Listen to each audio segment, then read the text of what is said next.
네, 반갑습니다. 벌써 또 한 주가 지나갔습니다.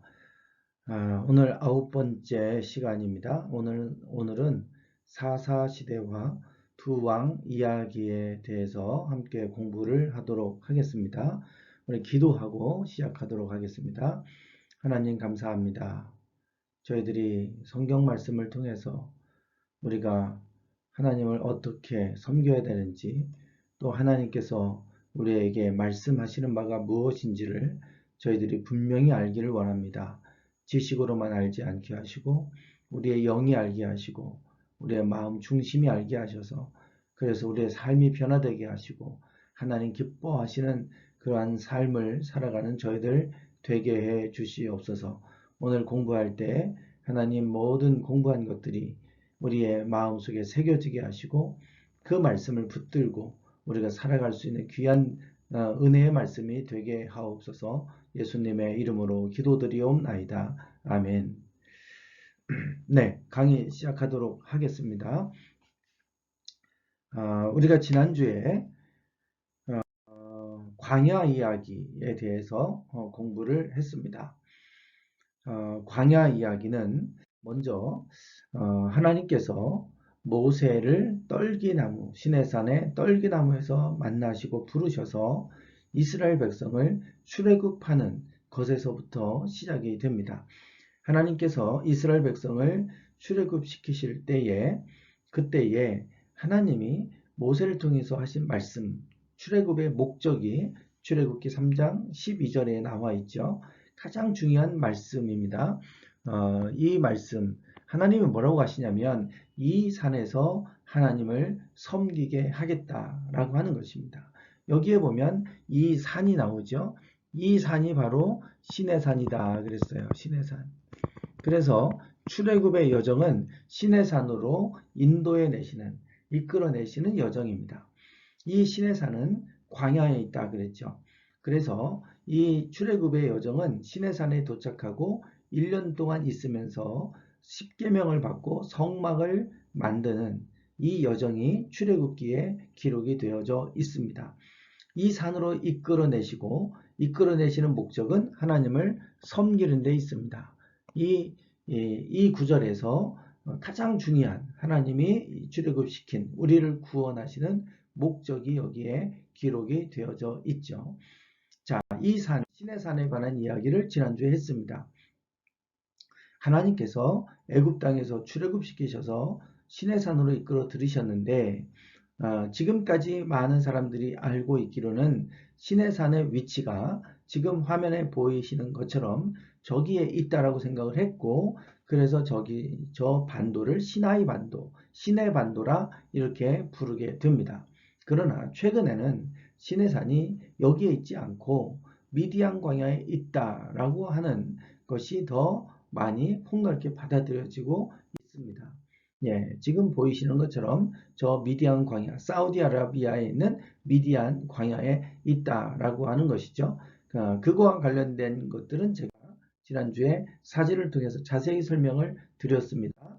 성경에도 갈라디아서, 신약 성경의 갈라디아서에서도 사도 바울은 갈라디아 교회 편지하면서 이 하갈은 아라비아에 있는 시내산으로서라고 분명히 명시하고 있죠. 그러니 시내산은 아라비아에 있어야 된다. 이 아라비아가 사우디아라비아를 얘기하는 것입니다. 미디안 광야죠.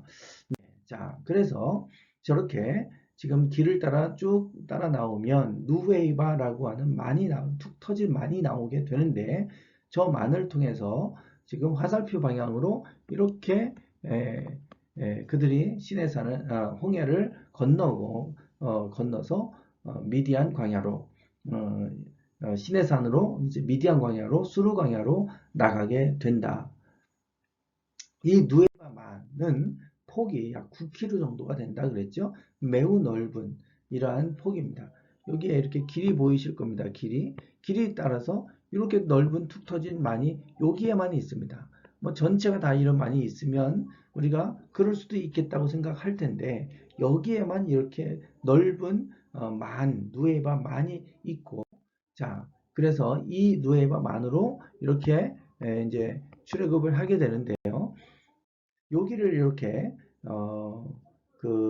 인공위성에서 지금 이 해저의 단면을 이 컴퓨터 그래픽으로 표시해 보면 저렇게 되어져 있습니다. 다 절벽이죠. 절벽. 깊은 절벽입니다. 이렇게 절벽이고 다 절벽이에요. 다 절벽. 여기만 이렇게 길이 나 있습니다. 여기만. 이게 9km 정도 되는 거죠. 9km. 네, 9km. 그래서 여기를 건너간 거예요. 이스라엘 백성들이 한 200만에서 300만을 얘기하니까요. 이 넓은 지역을 충분히 건너갈 수 있었겠죠. 어떤 사람들은 얘기합니다. 절대 200만, 300만이 건너갈 수 없었을 것이다. 그런데 이것을 보시면 우리가 충분히 이해가 됩니다. 지금 여기 보시면 해변가 색이 이렇게 분홍색으로 되어 있는데 여기가 이렇게 분홍색으로 되어 있죠. 여기가 분홍색이고 이렇게 여기는 이렇게 해변가만 분홍색으로 조금씩 되어 있어요. 근데 여기가 이렇게 되어 있다고 하는 것은 매우 특이한 지금 현 상황인 것을 알 수가 있습니다. 네, 이건 직접 사람이 그곳을 건너가고 있는 장면이죠. 아주 얕다라고 하는 것을 볼 수가 있습니다. 자, 여기에서 이집트의 수레바퀴가 발견되었다. 네, 그리고 지금 여기 보이시는 것처럼 여기에 P라고 되어져 있죠. 네, 구글 어스에서 찍은 사진인데요. 여기에 이렇게 표시가 되어 있는데 솔로몬이 홍해 횡단을 기념해서 모세가 이곳으로 횡단했다라고 하는 걸 기념하기 위해 솔로몬이 기념 기둥을 세워놨습니다. 이런 모양이죠. 기념 기둥을 세워놓았는데 양쪽에 다 있었는데 사우디아라비아 쪽에서는 저것을 바다에 수장시키고 저런 깃발만 하나 표시해 놨는데 저것도 없애버렸다. 지금은 이것도 없애버렸다라고 말씀을 드렸습니다. 이 자세한 이야기는 떨기나무, 김승학 집사님이 쓴 떨기나무를 보시면 됩니다. 떨기나무가 지금은 이렇게 2편까지 나와 있습니다. 이제 두 권 다 읽어보시면 좋겠지만 그럴 수 없다면 떨기나무 2편이라도 꼭 사서 읽어보십시오. 너무나 재미있어서 하루면 다 읽으실 수 있을 거예요. 하루도 걸리지 않고 한 저녁에 한 3시간 정도면 충분히 읽을 정도로 아주 흥미진진하고 재미있게 읽으실 수 있을 겁니다. 김승학 집사님이 찍어온 사진들에 보면 이 바위에 이런 촛대 모양이 새겨져 있는 것이 있고 그리고 저런 바위가 있다 그랬죠. 이게 무리바 반석이라 그랬어요. 무리바 반석. 모세가 지팡이로 쳤을 때 쩍 갈라지게 되죠. 여기에서 이제 물이 흘러나오게 되는 것인데요. 저렇게 아주 우투사 있고 한가운데는 이렇게 구멍이 뚫려서 이 구멍에서 물이 흘러나온 흔적이 보인다라고 말씀을 드렸습니다. 그리고 이것은 이제 지면에 물이 흐르는 흔적들입니다. 시내 광야예요. 아까는 무리바 반석이고 거기서 흘러나온 물이 시내 광야 평지로 흘러서 이 물을 이 이스라엘 백성들이 마시고 1년을 지내면서 머물게 됩니다. 여기는 아론이 금송아지를 번제단을 쌓았던 그 번제단입니다. 금송아지를 만들고 그 금송아지에게 제사를 드리기 위해서 쌓았던 제단이에요. 지금도 남아있고 저것은 사우디에서 저렇게 보호하고 있어요. 철조망으로. 여기에 뭐 이렇게 송아지, 소 모양의 그림이 새겨져 있다. 암각화가 그려져 있다. 자, 그러면 왜 하나님은 이스라엘 백성을 가나안 땅으로 직접적으로 인도해 들이시지 않았고 왜 그들을 광야로 가게 하셨느냐라고 하는 겁니다. 왜 광야로 그들을 가게 하셨을까? 아주 중요한 내용이죠. 이것이 광야로 이스라엘 백성을 인도하신 이유가 있어요. 자, 출애굽기 8장에 보면 하나님께서 10가지 재앙을 내리실 때마다 하나님이 반복적으로 하시는 말씀이 있습니다. 나는 세상 중에 여호와인 줄을 내가 알게 될 것이라. 하나님을 섬기는 것이 출애굽의 목적이죠. 섬김. 하나님을 섬기려면 하나님을 알아야 돼요. 알아야 돼. 하나님을 알아야 섬길 수 있는 거 아니겠습니까? 하나님을 알 때 비로소 우리는 하나님을 섬길 수 있어요. 그래서 하나님을 알게 하시는 여정입니다. 광야는. 그래서 출애굽할 때 하나님이 구름 기둥과 불 기둥으로, 낮에는 구름 기둥, 밤에는 불 기둥으로 이스라엘 백성을 인도해 내셨죠. 그래서 내가 너희를 인도한다 라고 하는 것을 가르쳐 주셨어요. 우리가 하나님이 인도자 하나님을 믿으시길 바랍니다. 하나님은 우리를 반드시 우리보다 앞서 가시고 인도해 가시는 하나님이세요. 인도해 가세요. 이따가 제가 이 시간이 좀 되면 이 부분에 대한 간증을 좀 제가 할게요. 두 번째는 제가 지난주에도 이 치료의 하나님, 간증을 했잖아요. 치료의 하나님. 하나님은 얼마든지 불치병도 치료하시는 하나님인데 수르광야에 도착해서 마라의 쓴물을 단물로 바꾸는 이야기가 나옵니다. 마라의 쓴물이죠. 그래서 먹을 수 없는 쓴물을 단물로 바꾸셨어요. 그래서 나는 너희를 치료하는 여호와 하나님이라, 라파라고 하는 것인데요. 여호와 라파는 단지 그냥 치료하다는 뜻만 있는 게 아니라 원래 고치다는 뜻이에요. 고치다, 회복하다 이런 뜻이기 때문에 이 엘리사가 물이 그 소산물이 때가 되기도 전에 다 떨어져 버렸잖아요.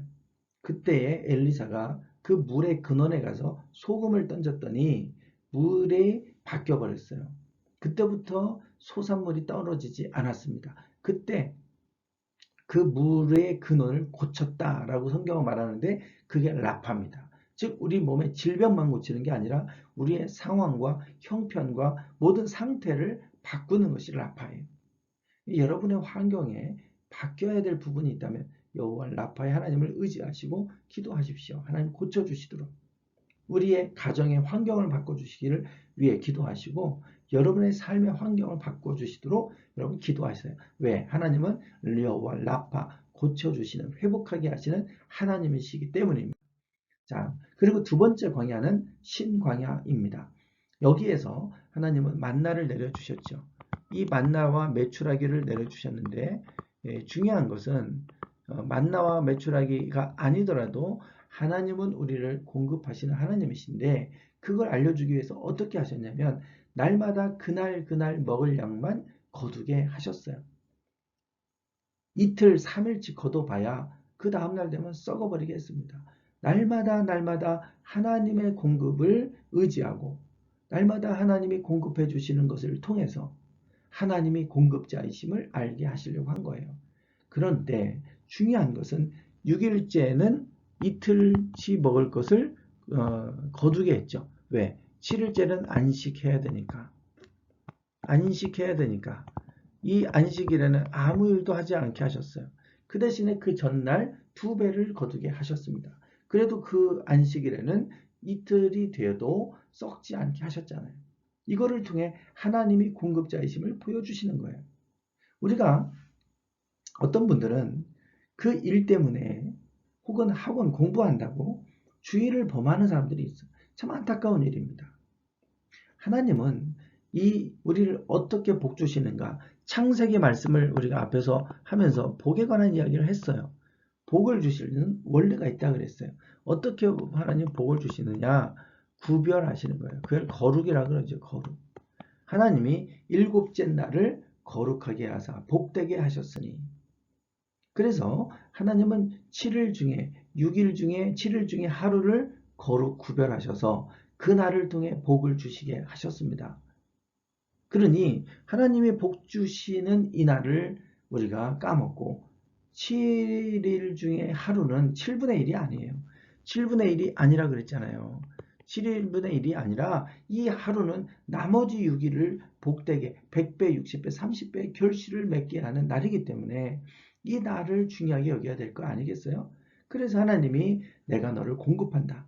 7일째 되는 날은 일하지 않아도 그 전날 2배를 줘서 그래서 쉬어도 끊어지지 않게 만나가 끊어지지 않게 하셨던 것을 볼 수가 있습니다. 우리는 하나님이 공급자이심을 알아야 되고 이 날을 통해서 우리에게 복을 주신다라고 하는 것을 하나님 가르쳐 주신 거예요. 세 번째는 르비딘 광야입니다. 아말렉 족속과 싸울 때 손을 들어서 기도하면 이겼고 손이 내려가면 졌어요. 즉 승리는 우리의 여호수아의 칼에 있는 것이 아니라 모세의 손에 달려 있다. 즉 하나님께 달려 있다라고 하는 것을 가르쳐 주신 것입니다. 승리가 너희에게 있는 게 아니라 하나님 여호와께 있다. 그러므로 우리가 승리하기를 원하신다면 기도의 손이 내려오지 않도록 해야 됩니다. 요즘에는 다 가서 일을 합니다. 아빠도 일하고 엄마도 일하고 다 일해요. 기도하는 사람이 끊어지면 어떻게 되겠어요? 교회도 마찬가지예요. 교회도 일을 해서 가서 돈을 많이 벌고 또 헌금을 많이 해야 될 분이 있지만 기도해야 될 사람들이 있어요. 그 사람들을 우리는 중보 사역이라고 그럽니다. 중보하는 사역자들이 있어야 돼요. 기도의 사람들이 있어야 돼요. 그래야 교회는 승리하는 겁니다. 그런데 지금은 다 기도하는 사람이 끊어져 가고 있잖아요. 안타까운 일입니다. 기도의 손이 내려오지 않기를 원합니다. 그래서 하나님은 이 아말렉 족속과의 전쟁, 싸움을 통해 승리케 하시는 하나님을 가르쳐 주셨어요. 자, 이제 하나님을 다 보여주셨습니다. 하나님은 우리를 인도하시는 하나님이세요. 또 하나님은 우리를 어떤 하나님입니까? 치료의 하나님. 수르광야를 통해 치료의 하나님을 가르쳐 주셨어요. 신광야를 통해 우리를 공급하시는 하나님을 가르쳐 주셨어요. 르비딘 광야를 통해 우리에게 승리케 하시는 하나님을 가르쳐 주셨어요. 그리고 나서 비로소 시내산에 도착한 겁니다. 시내산. 시내산에 도착해서 시내광야에서 1년을 머물면서 그들이 한 게 있었죠.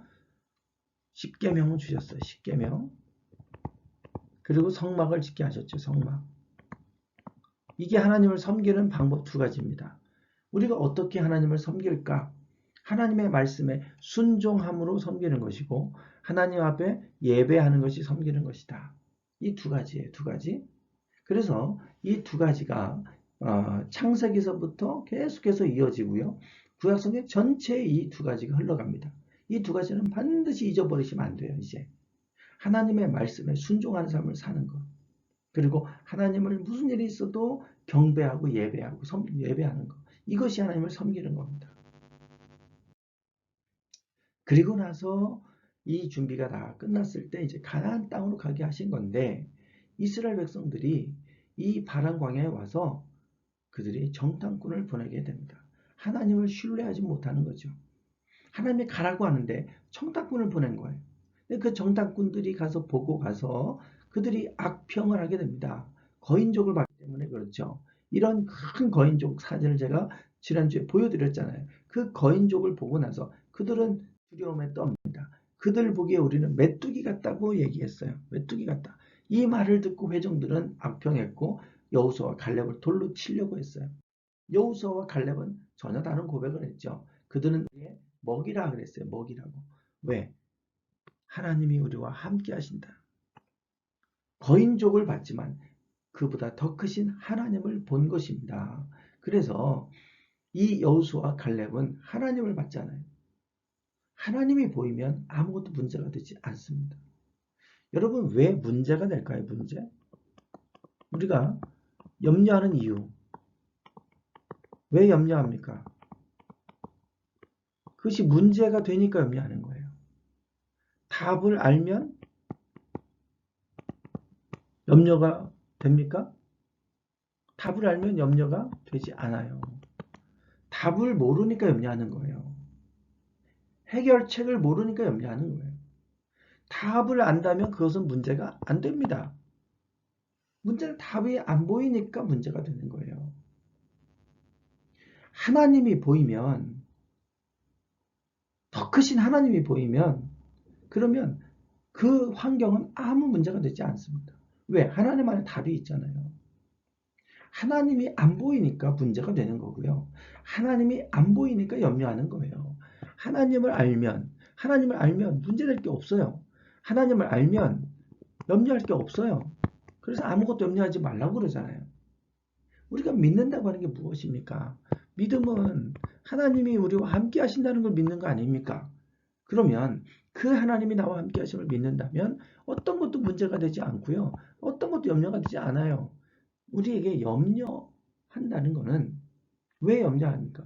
내가 할 수 없는 일이기 때문에 염려하는 거 아니에요?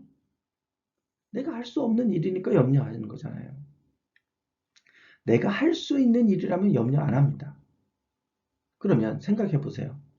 내가 할 수 없는 문제니까 염려하는 거예요. 할 수 있는 거라면 염려 안 합니다. 그러면 여러분 할 수 없으니까 염려하는 거잖아요. 그럼 염려한다고 해결됩니까? 할 수 없어서 염려가 되는데 그럼 염려하면 해결돼요? 안 되잖아요. 근데 왜 염려하십니까?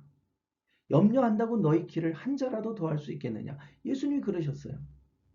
염려한다고 해서 해결할 수 없는 문제가 해결이 된다면 염려하시면 됩니다. 그러면 염려하세요. 염려해서 해결된 문제가 아니잖아요. 할 수 없고 해결할 수가 없으니까 염려하는데 그런 생각해 보세요. 해결할 수 없는 문제를 염려한다고 해결되냐고요. 그러면 내가 염려할 문제는 해결할 수 없으니까 염려하는 건데 그 문제는 염려할 문제가 아니라 그러면 해결할 수 없으니까 어떻게 해야 됩니까? 기도해야 되는 거예요. 하나님이 해결해 주셔야 되니까. 그래서 내가 염려가 오면 이건 염려할 문제가 아니라 기도할 문제다. 이렇게 생각하시고 기도하시면 됩니다. 우리에게 염려할 문제가 있는 게 아니고 기도할 문제만 있는 거예요. 우리에게 있어서.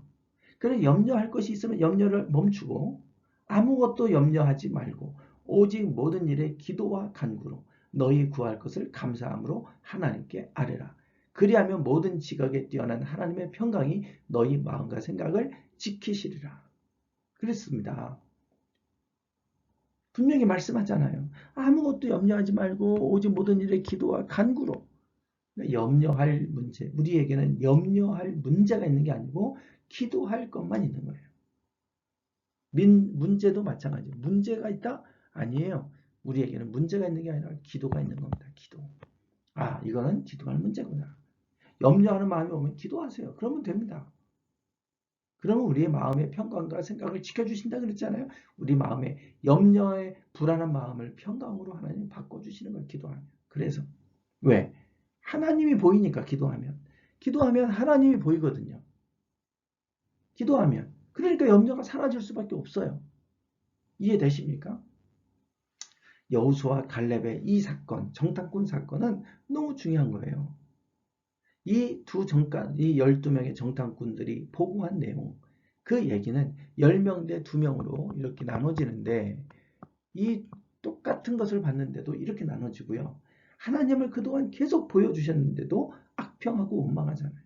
그래서 하나님 뭐라고 얘기하시냐면 나를 원망한 자 전부가 다 여호수아 갈렙에는 결단코 가나안 땅에 못 들어갈 것이다. 그래서 40년 광야 여정 생활이 시작되는 겁니다.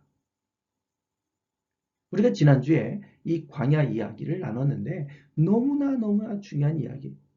그래서 제가 다시 한번 이 20분 동안 지난주에 지난주 공부했던 걸 다시 한번 쭉 정리해 드렸는데 이것을 꼭 기억하세요. 왜 하나님이 광야를 인도하시는가? 광야는 학교입니다. 학교. 우리에게 뭔가를 가르쳐 주시는 곳이에요. 가르쳐 주는 곳. 그게 바로 누구냐? 뭘 가르쳐 주시는 곳이냐? 하나님. 하나님을 가르쳐 주시는 학교예요. 하나님을 보여주시는 거예요. 근데 가르쳐 줬는데도 몰라. 그러면 광야를 못 벗어납니다. 이걸 빨리 깨달으면 배우면 광야를 졸업하는 거예요. 졸업. 광야 학교이기 때문에 이거를 빨리 알면 졸업입니다. 졸업. 근데 이거를 모르면 평생을 광야에서 떠돌다가 죽는 거예요. 결국은 하나님. 졸업하려면 하나님을 가르치는 것이고 학교는 하나님을 가르치는 학교예요. 가르치는 학교. 그러니 이것을 잘 배우면 졸업하는 거예요. 졸업. 그래서 하나님을 여러분 우리가 광야를 통해서 배웠다면 그것을 잊어버리시면 안 돼요. 이것이 이제 광야 여정입니다. 자, 이제 지난주까지 해서 모세 오경 연구에 대한 전반적인 거는 다 살펴본 거예요. 끝났어요. 오경의 주제를 제가 다시 한번 정리해 드릴게요. 자, 창세기의 주제만 기억하셔도 이 오경의 전체의 구조를 흐름을 알게 됩니다. 자, 창세기의 주제는 뭐냐? 복입니다. 복. 하나님이 사람을 창조하시고 나서 하나님의 형상을 따라 창조하시고 나서 그리고 뭘 주셨냐면 그들에게 복을 주셨다 그랬잖아요. 노아가 방주에서 나와서 제사를 드렸을 때 하나님이 복을 주셨잖아요. 그리고 아브라함을 부르실 때도 내가 복이 되라 그랬어요. 너로 인해 천하 만민이 복을 얻게 하겠다 그랬잖아요. 복이에요, 복. 하나님의 복.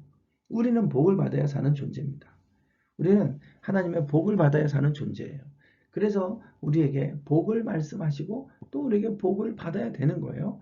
자, 그러면 어떻게 할 때 우리가 복을 받느냐? 출애굽기의 주제가 말하죠. 출애굽기의 주제는 뭐라고 했어요? 섬김이에요, 섬김.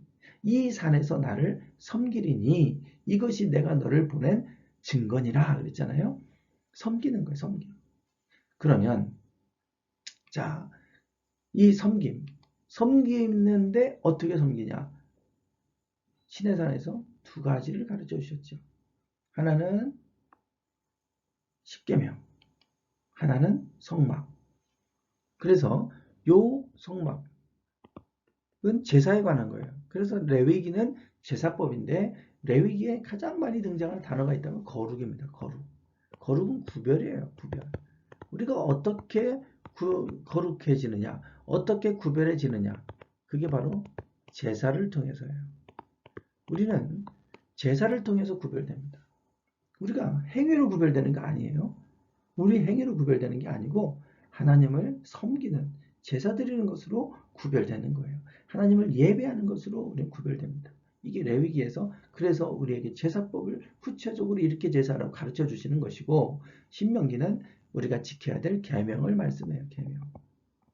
그래서 너희는 이 계명에 순종해라. 신명기는 우리가 순종해야 될 하나님의 말씀, 계명, 규례, 법도 이런 걸 가르쳐 주는 거예요. 그래서 섬김 두 가지가 바로 이것이 간단하게 요약하면 십계명, 간단하게 요약하면 성막인데 그것을 자세히 기록하고 있는 게 레위기와 신명기다. 이렇게 기억하시면 되고요. 자, 그리고 가나안 땅에 들어가기 전에 이제 정탐꾼을 보내고 그들이 원망하다가 40년 광야 생활을 떠돌게 되죠. 하나님 앞에 복을 받도록 가나안 땅으로 가라고 했는데 원망을 하다 보니 가나안 복이 아니라 그들에게 저주가 임하고 그들에게 고통이 찾아오는 모습을 볼 수가 있어요. 그게 결국 광야 40년 여정입니다. 원망이에요, 원망. 하나님을 믿지 않음으로 인해서 오는 원망이었어요. 이것이 이제 모세오경의 전체의 흐름입니다. 자, 이제 오늘 강의는 사사시대와 두 왕에 관한 이야기를 할 건데 아마 오늘 두 왕에 관한 이야기까지를 못할 거예요. 많이 하면 사울 왕까지는 좀 얘기를 해볼 수 있을 것 같습니다.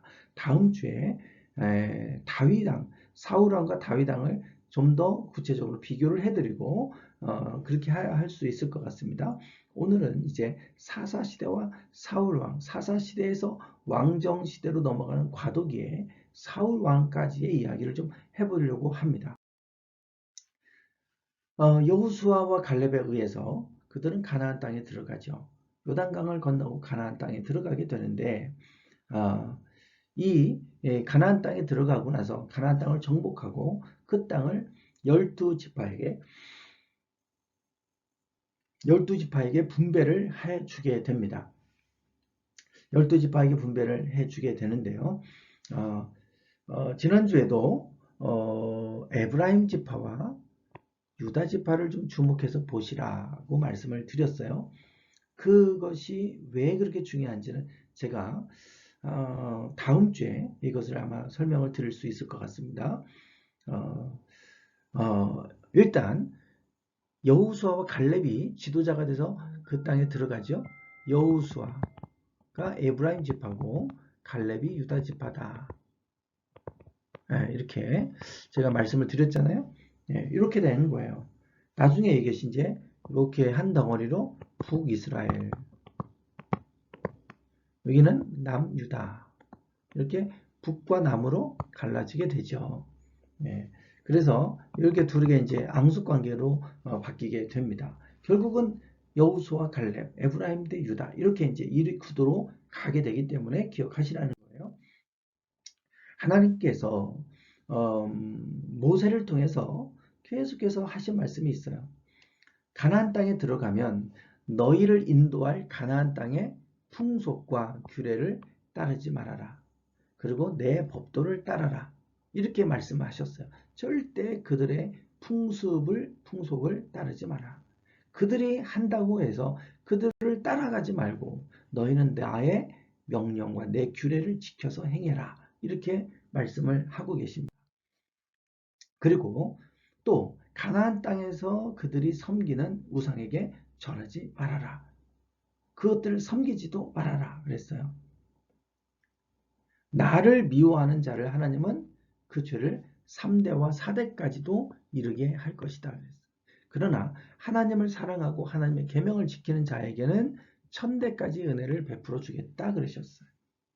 이것이 하나님이 우리를 복되게 하시는 원리입니다. 원리.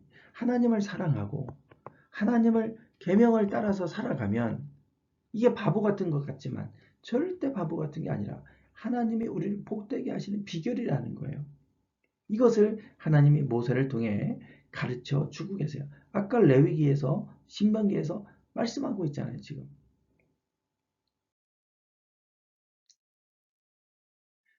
그런데 지금 사사기로 오면 너희는 이 땅 거민과 언약을 세우지 말라고 했어요. 그들의 단을 헐어버리라 했는데 하나님의 목소리를 청종하지 않았다 그랬잖아요. 즉 그들과 언약을 맺고 그들과 화평의 관계를 맺고 또 그들의 아내들을 여인들을 아내로 삼고 또 자신들의 딸을 아내로 주는 이런 일들을 한 거예요. 섞이게 되는 거죠. 그리고 그들의 단을 헐어버리라 했는데 그들의 그 단을 헐지 않으므로 그 우상을 섬기는 일을 하게 됩니다. 그래서 하나님 어떻게 하시냐? 그들을 다 쫓아내지 않겠다 그랬어요. 그들을 남겨두겠다는 거예요. 그래서 그들이 옆구리에 가시가 되게 해 줄 것이고 그것이 너희들의 올무가 될 것이다 라고 말씀하셨어요. 그 쫓아내지 않은 민족들이 지금 저 민족들입니다. 이쪽에는 블레셋이 보이죠. 블레셋. 계속해서 괴롭히는 족속이 블레셋 족속입니다. 요 밑에는 아말렉 족속이에요. 사울이 아말렉 족속과 전쟁을 하잖아요. 아말렉. 여기에는 아람입니다. 아람. 북쪽에 아람이 있고요. 이쪽에는 모압, 암몬이 여기 있고 모압이 여기 있죠. 에돔, 에서의 후예 에돔. 이게 미디안이에요. 미디안이 여기 있어요. 이 족속들이 계속해서 이스라엘을 괴롭힙니다. 이게 사사시대예요. 약 300년.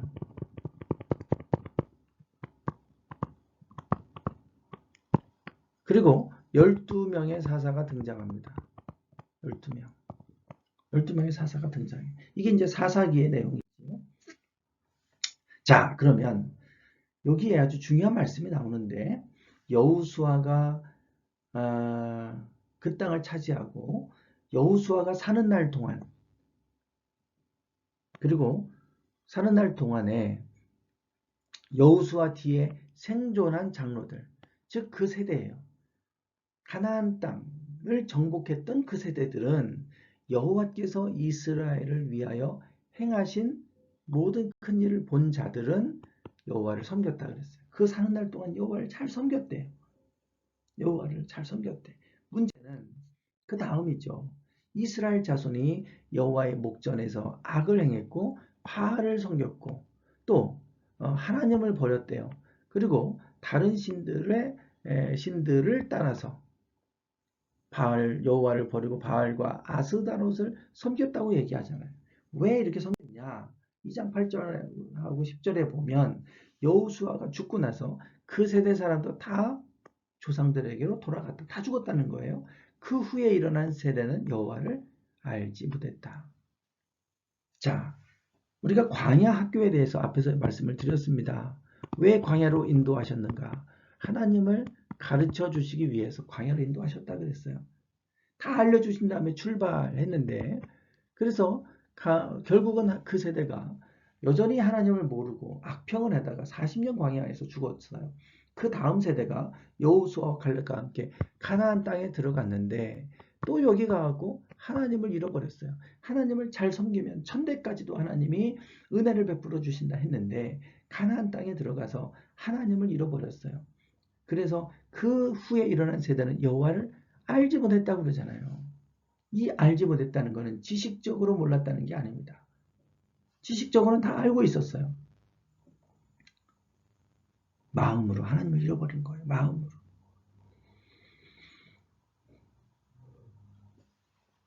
마음으로 다 잃어버렸어요. 죄송합니다. 자꾸 제가 이렇게 하품을 하는데 아침이 새벽기도 갔다 와서 아침 시간에 지금 이렇게 강의 녹화를 하다 보니까 하품이 자꾸 나오네요. 죄송합니다. 좀 이해해 주세요. 그러다 보니 여호와를 알지 못하니 어떤 일이 생겼냐? 자기 소견에 옳은 대로 행했다는 거예요. 이게 사사기의 맨 마지막 끝절입니다. 맨 마지막 끝절의 결론에 해당하는 말씀이에요. 결론. 자, 사사시대의 이야기, 사사시대의 모습을 단 한 절로 표현하라 그러면 이 이야기입니다. 자기 소견에 옳은 대로 행했다. 자기 뜻대로 살았다는 거예요. 하나님의 말씀대로 살아야 되는데 하나님의 말씀이 아니고 자기 생각에 옳다고 생각하는 대로. 자, 그랬더니 사사시대가 온 겁니다. 가장 타락했던 시대, 가장 악했던 시대, 가장 더러웠던 시대, 이 시대가 왔다는 거예요. 생각을 해보세요. 자기 소견에 틀린 대로 행해서 그랬다면 이해합니다. 자기가 판단할 때 옳다고 생각하는 대로 판단해서 했는데 사사시대가 온 거잖아요.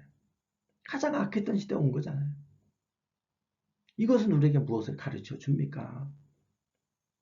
우리가 우리의 생각으로 판단해서 이게 옳지 그렇게 판단해서 살아가면 그게 옳은 방향으로 갈 것 같은데 아니라는 거예요. 착각이에요. 착각. 엄청난 착각입니다. 착각. 우리는 이 착각에서 벗어나야 돼요. 내가 옳다고 생각하는 대로 지금까지 우리가 자녀들을 양육해 오면서 내가 옳다고 생각하는 방식대로 자녀를 양육해 왔는데 결과가 어떻습니까? 결과가 어떤가요? 만족스러우십니까? 아니잖아요. 저도 어렸을 때, 저도 우리 아이들이 어렸을 때는 아이들을 엄청나게 엄격하게 양육했어요. 무섭게 키웠습니다. 무섭게 혼을 냈어요. 그랬더니 사춘기가 되니까 막 반항하기 시작하는데 제가 감당할 수 없을 정도. 나중에는 제가 끌어안고 울었어요.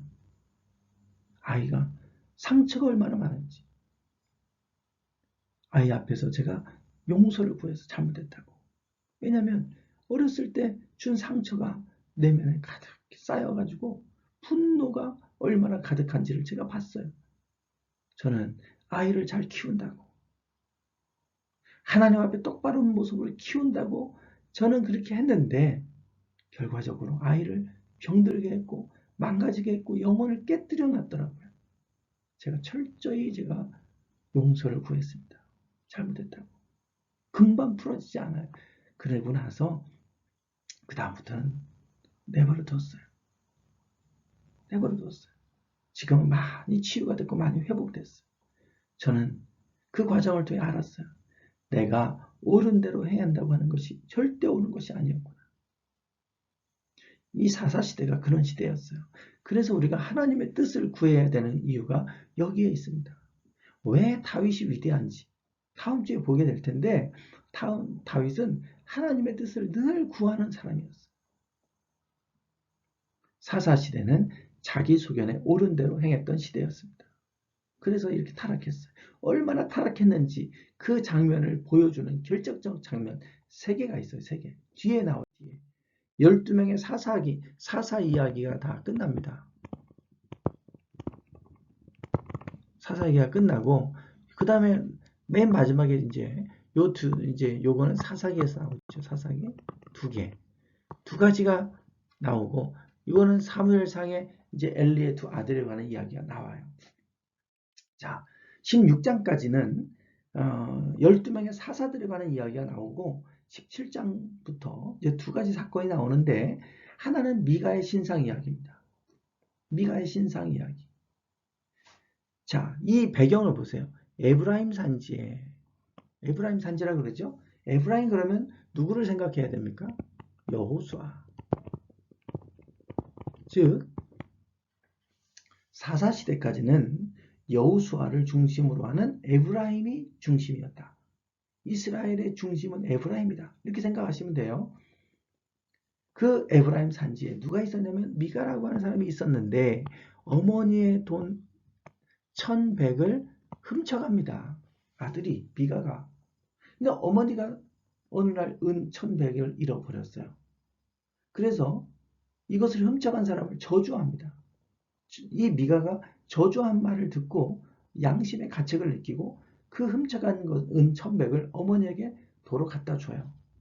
자기가 훔쳤다고 하면서 어머니에게 용서를 구하고 갖다 줍니다. 그랬더니 그 어머니가 아들을 축복해줘요. 복받기를 원하노라 그리고 축복해요. 그러면서 한 게 뭐냐면 그 은 1,100 중에 일부를 가지고 그걸 갖고 신상을 만듭니다. 신상을 만들어요. 그래서 그 집에다가 신상을 모시게 되고요. 그리고 신상을 모셔놨는데 미가가 그 신상에 이제 제사장 역할을 하는 거예요. 미가가. 그런데 어느 날 유다 땅에서 돌아다니는 레위인이 직업을 찾아서 돌아다니는 거예요. 왜냐하면 레위인이 너무 많다 보니까 이제는 이제 할 일이 없는 거예요. 그래서 돌아다니다가 미가의 집에 신상이 있는 것을 알고 그 미가의 집에 머물게 되는데 미가의 어머니가 이 유다 제사장에게 유다 지파에 속한 제사장에게 요청하는 거예요. 우리 집에 제사장이 되달라.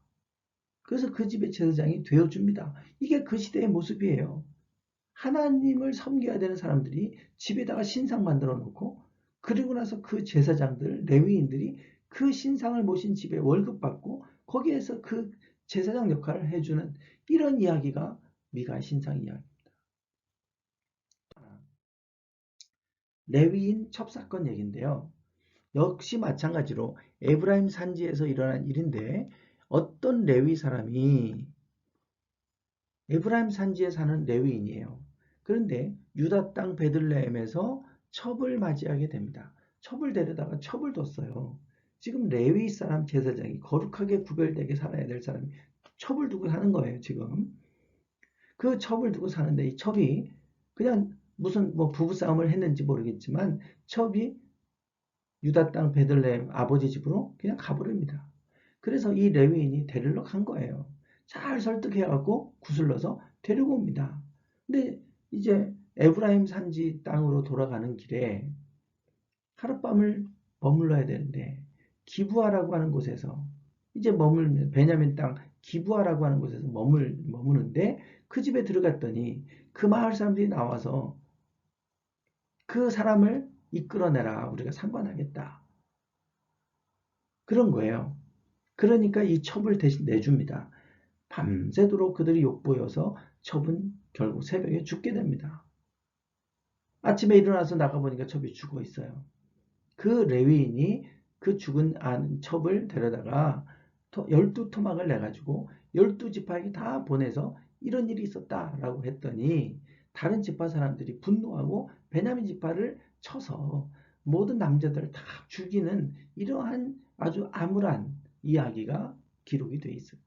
지금 시대 환경과 배경이 보이십니까? 어떤 상황인지 레위인들이 타락했다는 걸 보여주는 것이고 그 당시에 자기들 소견에 옳은 대로 행했더니 이런 일들이 있었다라고 하는 걸 보여주는 거예요.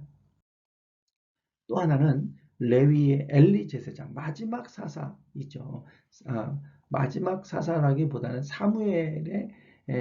사무엘을 이제 기름 부어서 대제사장 삼았던 제사장 엘리 제사장인데 엘리 제사장의 가문이 몰락하는 이야기가 나옵니다.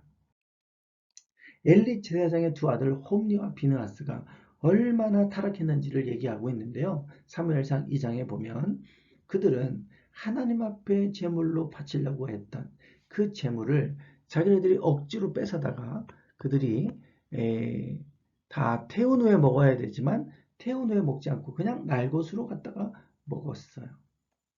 그런 죄를 범했어요. 이 소년들의 죄가 하나님 앞에 큰 이유는 그들이 여호와의 제사를 어떻게 했다는 거예요? 멸시했다는 겁니다. 하나님의 제사를 멸시했다는 거예요. 하나님 앞에 제사가 무너지는데 얼마나 그들이 제사장으로서 제사를 멸시했으면 하나님께 드리는 이 번제물을 그들이 취해서 먹는데 그것도 날 것으로 갖다가 먹어서 피차 먹지 말라 했는데 그들이 하나님의 제사를 멸시하고 있었다는 거예요. 또 하나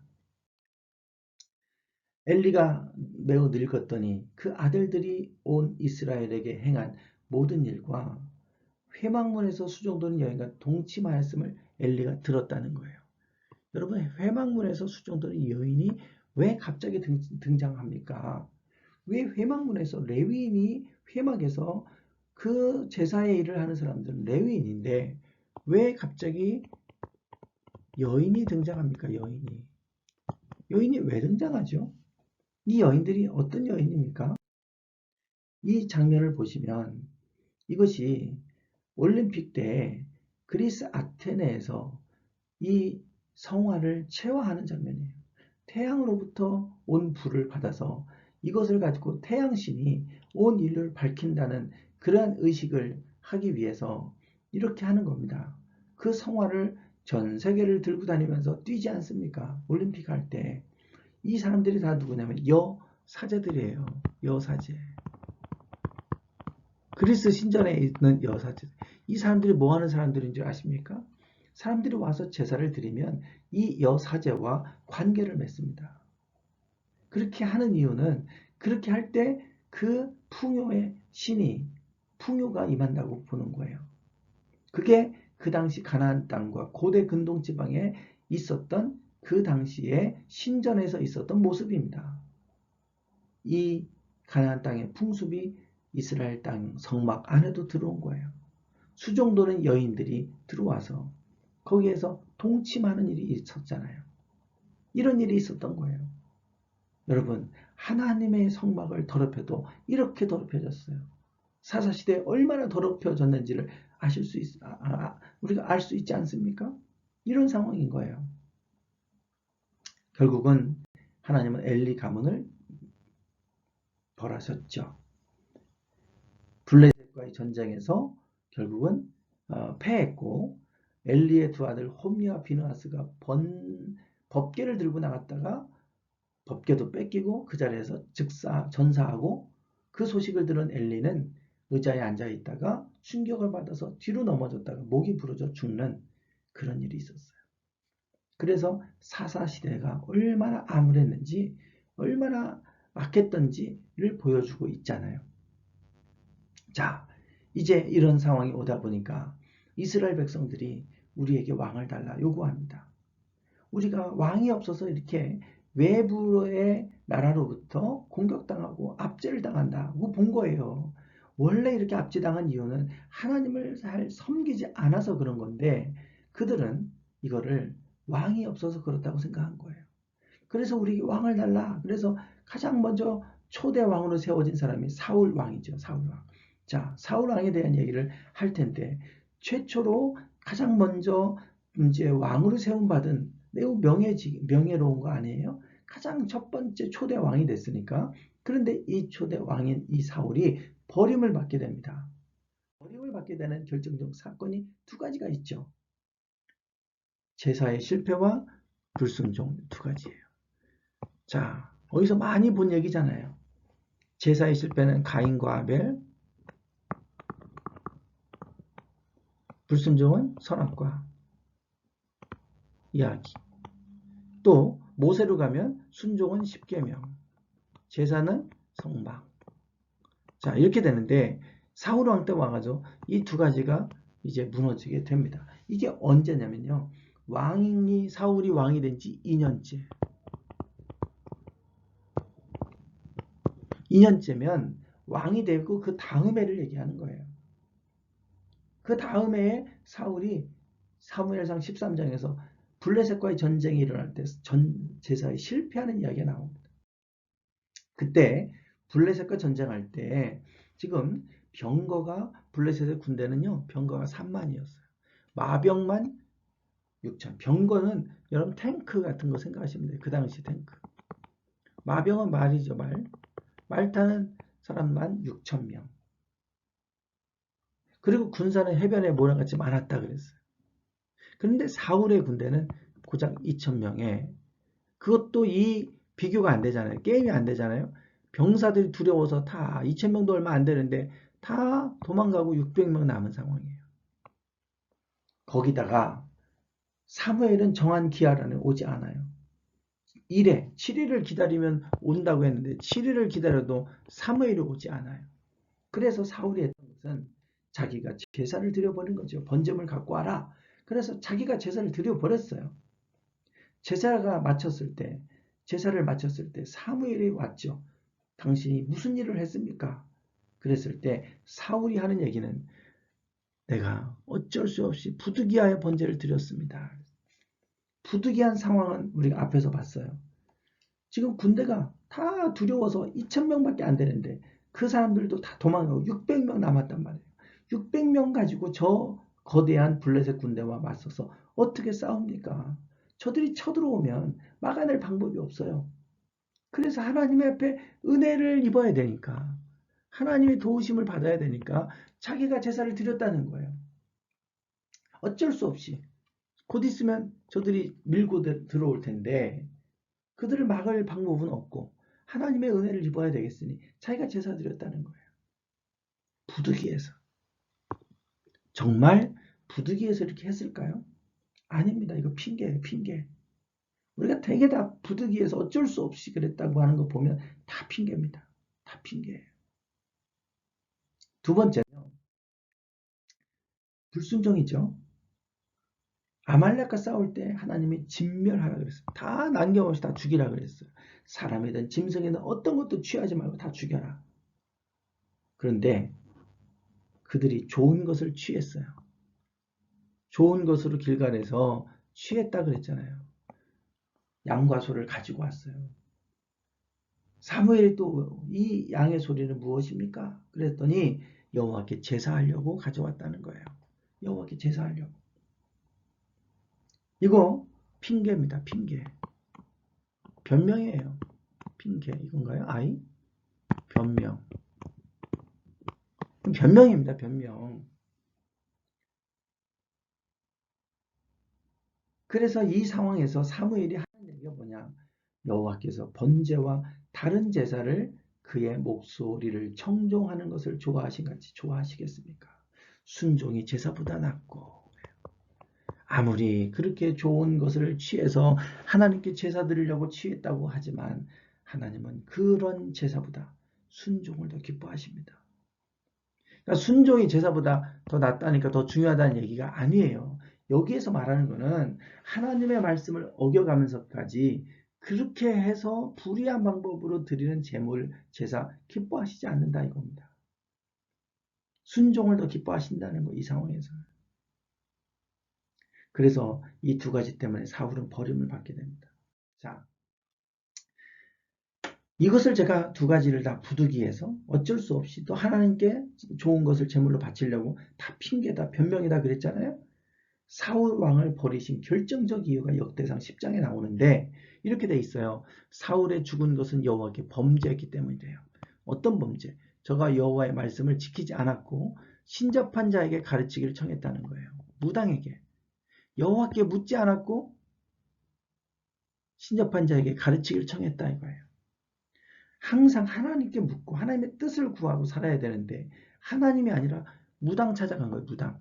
신접한 자 찾아가서 그에게 묻고 어떻게 하면 좋을지 가르치기를 청해서 그대로 했던 사람이 사울입니다. 그래서 하나님은 사울을 버리셨어요.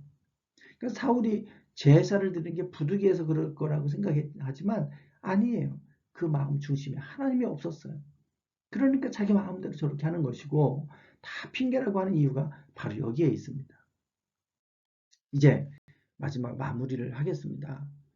사무엘상 2장 30절은 하나님이 사무엘을 통해서 엘리의 가문을 심판하겠다고 말씀해 주시는 장면에 마지막으로 하신 말씀이에요. 나를 존중히 여기는 자를 내가 존중히 여기고 나를 멸시하는 자를 내가 경멸히 여기리라. 여러분 존중이란 말이 나와요. 존중. 이게 히브리어로 카바드입니다. 카바드. 이게 중자가 무거울 중자를 써요. 무거울 중자. 이건 높일 존이죠. 즉 무겁게 여긴다는 얘기는 존중히 여긴다는 것은 무거울 중자는 중요하다 할 때도 무거울 장을 씁니다. 중요하게 여긴다는 거예요. 중요하게. 하나님을 중요하게 여기면 나도 너를 중요하게 여기겠다 이거예요. 그러나 내가 나를 멸시한다. 가벼울 경자를 썼죠. 나를 가볍게 여기면, 가벼이 여기면 나도 너를 가벼이 여길게, 멸시할게 이 말이에요. 여러분 멸시한다는 게 천하게 여기는 거 아니에요. 나를 천대하는다. 나를 멸시한 모멸감을 느끼죠. 천대하는 거예요. 가볍게 여기는 게 멸시하는 거예요. 다 그래 가벼울 경자예요. 가벼이 여기는 거. 하나님을 중요하게 여기느냐, 하나님을 가볍게 여기느냐. 우리는 제가 이 말씀을 통해서 성도들에게 설교하고 가르칠 때마다 얘기하는 게 있어요. 우리는 중요하게 여기는 것을 가르칩니다. 자녀들에게 가르치게 돼 있어요. 중요하게 여기는 걸 가르치게 돼 있습니다.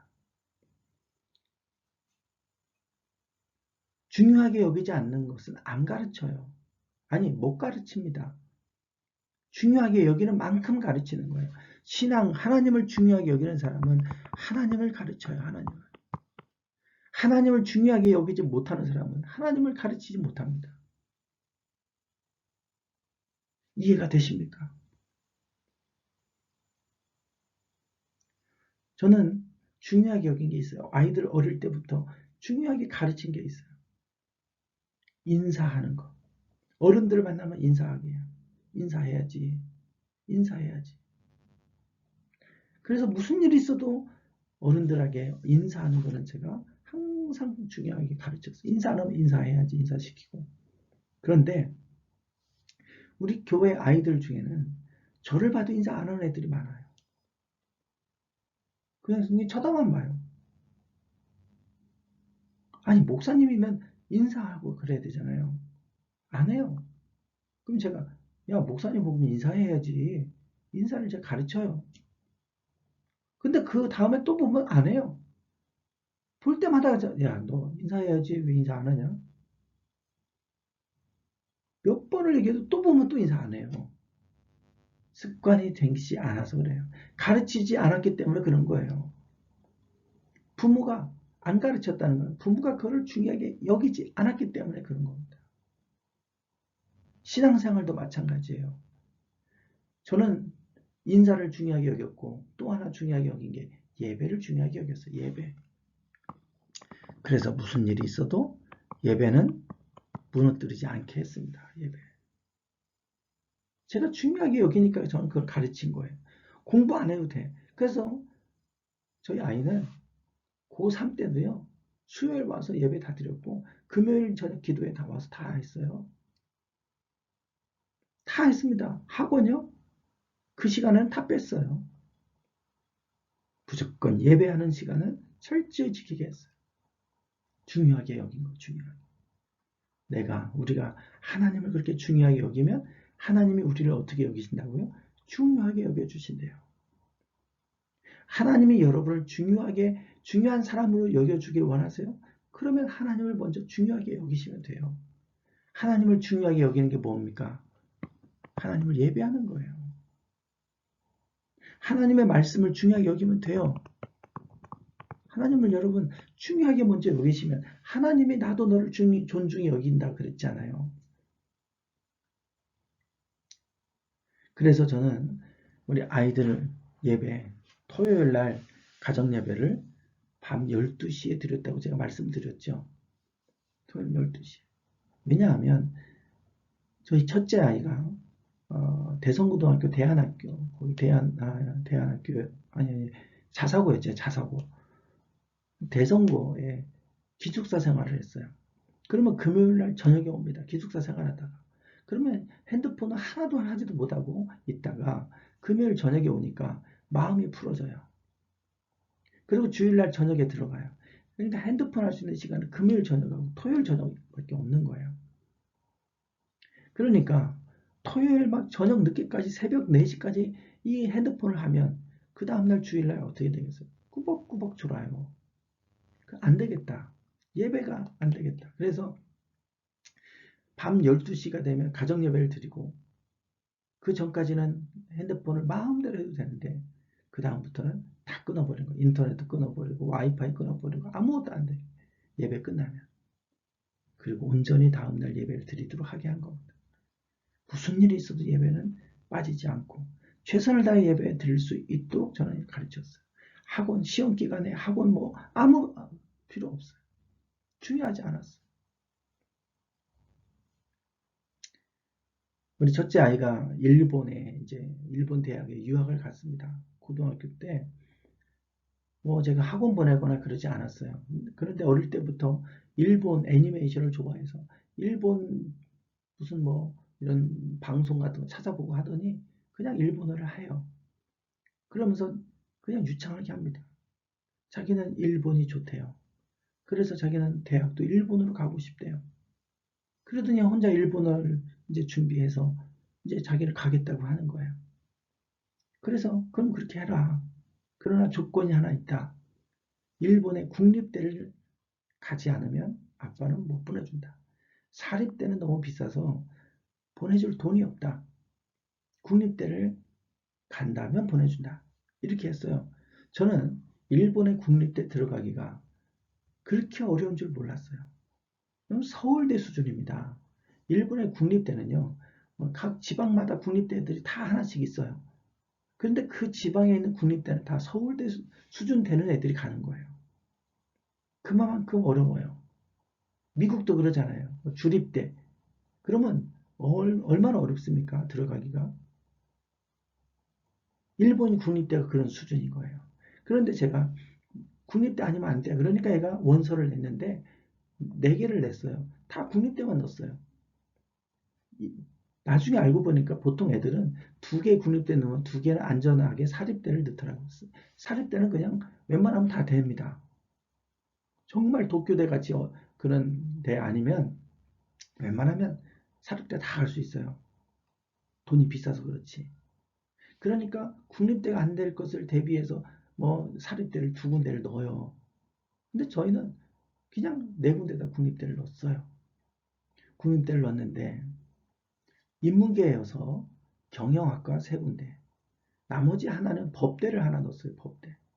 법대는 들어가기 훨씬 더 어렵습니다. 공부하기도 어렵잖아요. 법대가. 나머지 경영학과는 3군데를 넣었어요. 가장 안전한 곳들을 3곳을 넣고 이제 법대는 어려운데 그리고 좋은 대학 여기 하나 넣었어요. 그런데 이제 일본에 혼자 가서 비행기 타고 혼자 가서 혼자 또 전철 타고 다니면서 어떻게 찾아다니는지 가서 거기 가서 시험 보고 면접 보고 이렇게 하고 왔어요. 첫째가 고등학교 3학년 때 그렇게 했는데요. 3군데가 다 떨어진 거예요. 앞에서. 마지막 하나 남았어요. 그게 니가타 법대라고 하는 거예요. 니가타의 국립대의 법대입니다. 우리나라에 그 영사관이 있는 데는 도쿄하고 니가타하고 이렇게 있어요. 그러니까 니가타가 큰 도시고요. 우리나라에서도 비행기가 도쿄로 가는 게 있고 하리타 공항으로 그리고 니가타로 들어가는 공항이 직접 이렇게 직항이 있어요. 2군데밖에 없습니다. 직항이. 그러다가 지금 코로나 때문에 니가타가 지금 폐쇄되고 도쿄 하나 남아 있는데 니가타는 직항이 있을 정도로 크는 도시니까 큰 도시죠. 거기 국립대니까 얼마나 들어가기 어렵겠어요. 그것도 법대니까 인문계에서 최고라고 꼽는 법대니까. 이거 떨어지면 이제 끝나요. 재수해야 돼요. 근데 자기가 안전하다고 생각한 거 다 떨어졌어요. 3군데. 그리고 4번째 하나 남았으니까 어떻게 얼마나 떨었겠어요. 그런데 이 4번째가 붙었어요. 4번째. 그래서 지금 네가 다 법대를 다니다가 2학년까지 마치고 지금 군대 갔습니다. 네가 다 법대가 된 거예요. 기적이에요. 기적. 한국 사람들이 많이 가서 시험을 봅니다. 그런데 전체 니가타 대학에서 그 신입생 1학년 전체 신입생을 전체를 뽑는데 1학년 전체 그 중에서 외국 사람이 10명밖에 안 뽑았대요. 10명 외국인. 1학년 전체 니가타 국립대에서 1학년 전체의 신입생은 외국인은 10명 뽑은 거예요. 그 중에 한국 사람은 딱 한 명 더 했는데 저희 아들이 됐어요.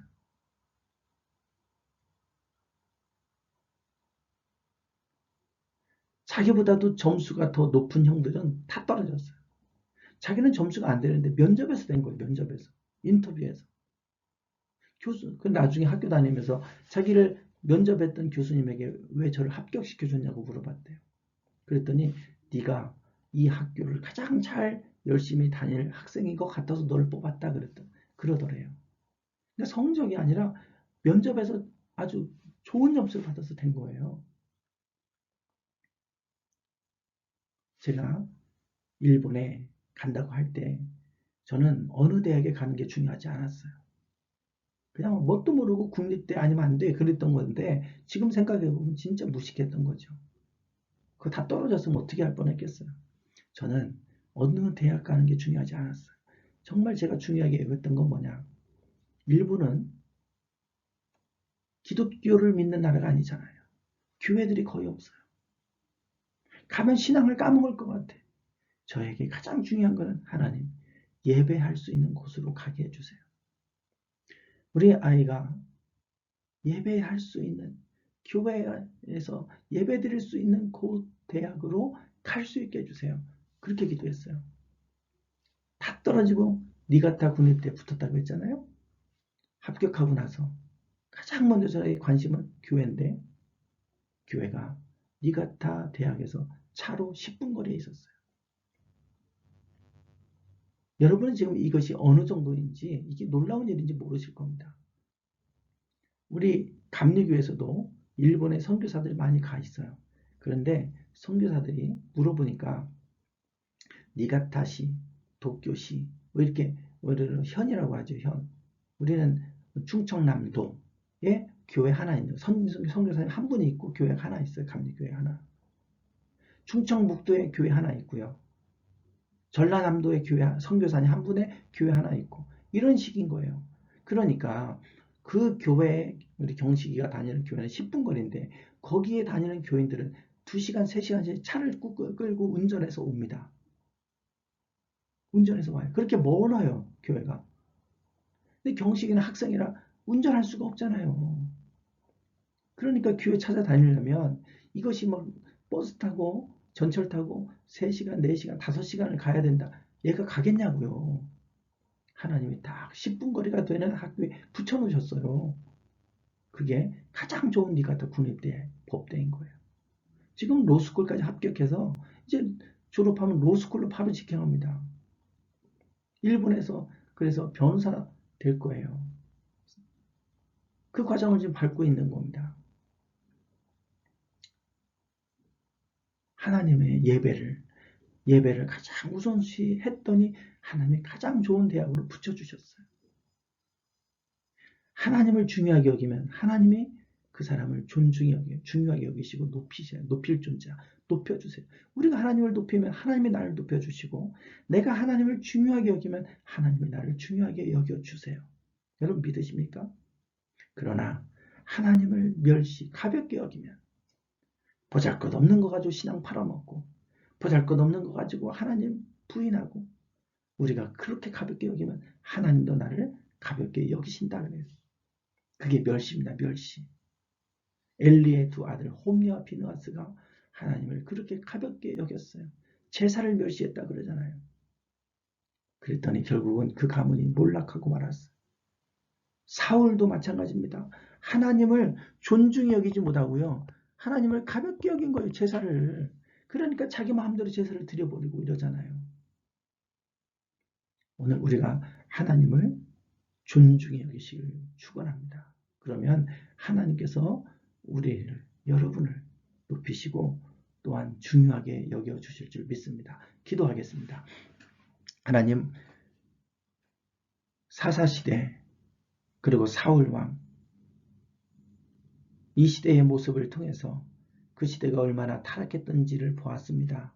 자기 소견에 옳다고 생각하는 대로 살아왔는데 그 결과는 너무나도 비참한 암울한 모습이었습니다. 하나님의 말씀대로 살아야 되고 하나님의 뜻대로 살라고 말씀했지만 그 뜻을 버리고 자기 속에 옳은 대로 행했더니 결국은 하나님을 멸시했고 그리고 세상의 풍습을 따라가면서 결국은 타락하고 결국 그것이 올무가 돼서 그들로 하여금 고통 가운데 빠지게 했던 것을 보게 됩니다. 하나님, 오늘 우리는 하나님을 어떻게 여기고 있는지 돌아봅니다. 하나님을 존중히 여기고 있는가? 아니면 하나님을 가볍게 여기고 있는가? 날마다 하나님을 존중히 여기는 삶을 살게 하옵소서. 우리가 하나님을 존중히 여기면 하나님도 우리를 존중히 여겨 주실 줄 믿습니다. 하나님, 우리가 하나님을 높여드리며 살아갈 수 있는 하나님을 최선을 다해 예배하고 섬기는 참된 예배자 되게 하시고 하나님을 경외할 줄 아는 귀한 믿음의 사람들 되게 하옵소서. 이 한 주도 하나님 우리와 함께 해주시고 우리와 동행해 주실 것을 믿사오며 예수님의 이름으로 기도드리옵나이다. 아멘. 수고하셨습니다. 감사합니다.